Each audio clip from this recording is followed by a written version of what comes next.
इशारा दिलेला आहे तो, आणि त्याच्याच बरोबर हे जे 3 घटक पक्ष आहेत, काँग्रेस, त्याच्यानंतर NCP आणि उद्धव ठाकरे शिवसेना, यांचा सीट शेअरिंगचा फॉर्म्युला 2 तारखेपर्यंत तयार होईल असं मी त्या ठिकाणी मानतो.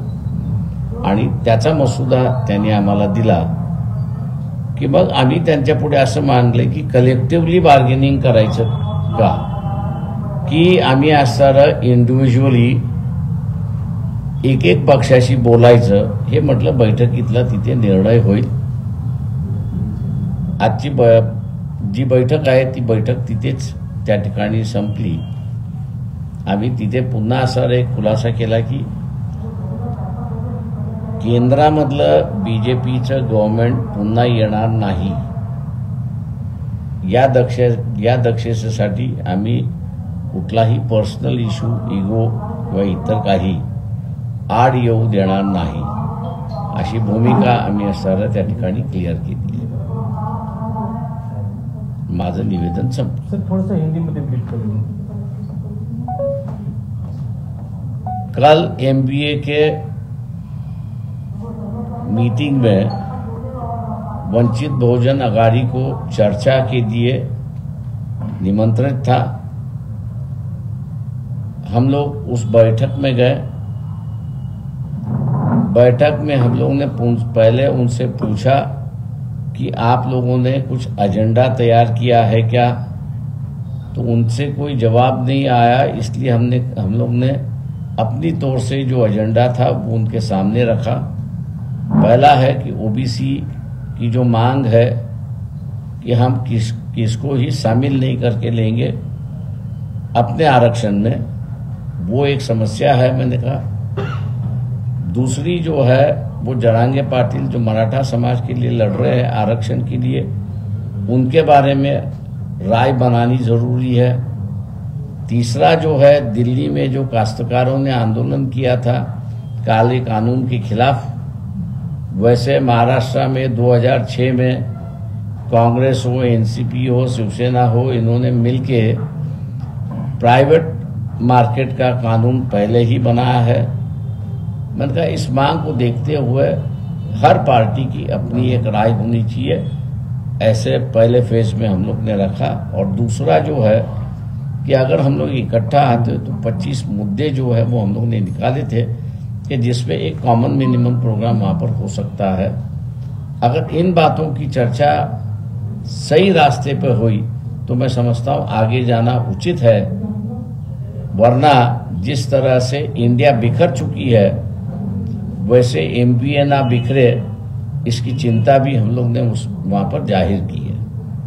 मैं मानता हूँ कि 2 तारीख की जो मीटिंग है, ये मुद्दे जो हम लोग ने उठाए हैं और साथ साथ सीट शेयरिंग की जो बात हुई, तो हम लोग ने ये कहा कि वह कम से कम 2.5 साल से आप इकट्ठा हो, इसलिए आपका कोई फॉर्मूला तैयार होगा. वो फॉर्मूला क्या है वो आप हमको दिखाइए, बताइए, और फिर यही बैठक में निर्णय लेंगे कि क्या अकेले वंचित बहुजन अघाड़ी पार्टियों से बैठेगी या सामुदायिक रूप से बैठेगी.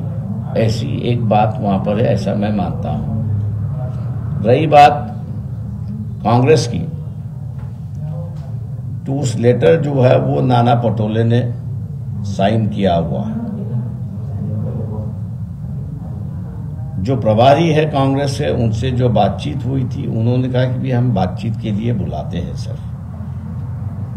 इसलिए हम लोगों को संदेह है कि नाना पटोले को किसी को शामिल करने का अधिकार दिया है या नहीं दिया है, इसकी जो स्पष्टता हम कांग्रेस पार्टी से मांगते हैं. नहीं तो नाना पटोले जो है वो एक करना चाहेगा और कांग्रेस जो है वो दूसरा करने चाहेगा, तो इसमें मेरे ख्याल से काफी अंतर और टकराव हो सकता है. इसलिए ये खुलासा जो है वो हम लोग कांग्रेस पार्टी से मांग रहे हैं. बाळासाहेब, काल ज्या बातम्या आल्या की वंचित बहुजन आघाडीचा महाविकास आघाडीत समावेश झाला, तर मग महाविकास आघाडीत वंचितचा समावेश झाला असं मानायचं की नाही?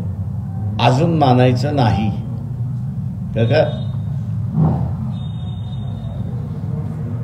वंचित बहुजन आघाडीला घ्यायचं असेल तर काँग्रेस पक्षाच्या वरच्या नेतृत्वाने म्हणजे एआयसीसीने त्याला मान्यता दिली पाहिजे.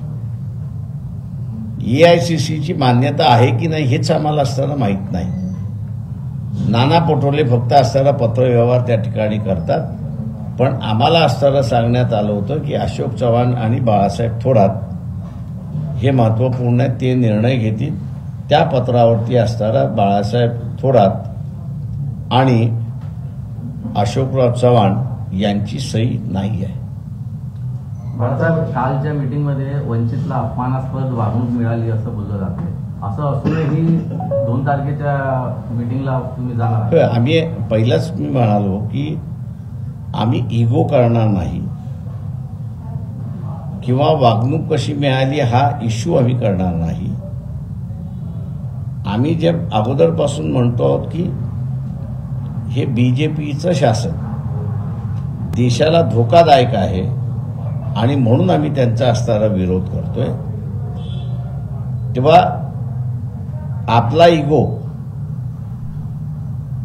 की RSS बीजेपीचं सरकार न येणं याचं प्रायोरिटी आपण जर पाहिली तर आम्ही असणारं RSS बीजेपीचं सरकार न येणं याला आम्ही प्रायोरिटी देतो आहोत.